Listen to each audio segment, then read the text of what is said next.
Good morning. Storytime with Sam, 9 out of 12, September 22.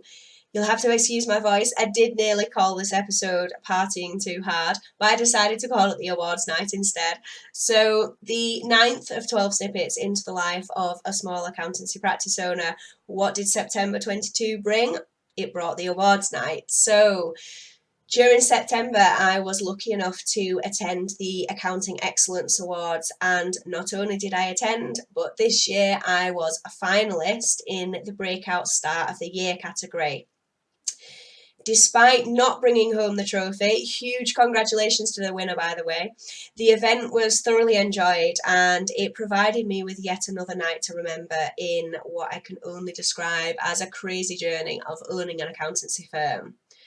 So, on a personal note, attending these events gives me a real sense of community.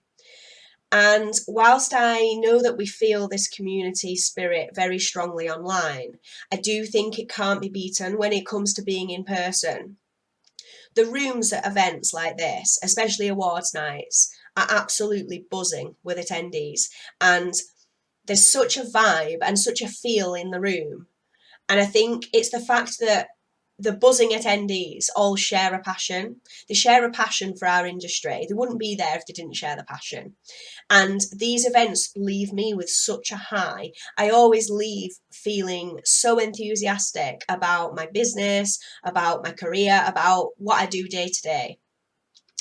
So, from a business point of view, this was my fifth time attending these awards, but it was my first time attending as a finalist, and it certainly felt different seeing my name in lights. And when I say seeing my name in lights, I mean literally seeing my name in lights.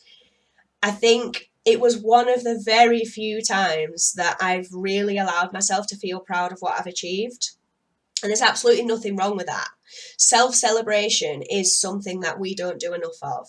And I think that's because we're often too busy chasing the next goal, chasing the next dream, looking at what's ahead, what's the future going to bring.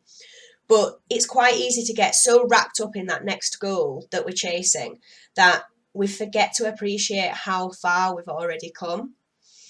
And these awards really gave me that kind of sit back, appreciate what I've done so far, and just kind of self-celebrate. And that's absolutely fine to do. We don't always need to be like ultra focusing on the next goal, not so much so that we forget how far we've already come. So every time I leave an awards night, I seem to have gained more amazing contacts, and subsequently I make more amazing friends.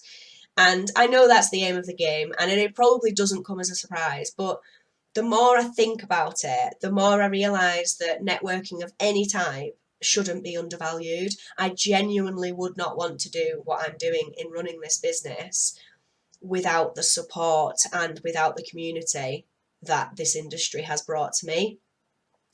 So I wanted to finish this video off by saying I feel very lucky to have experienced another year at these awards, this time as a finalist.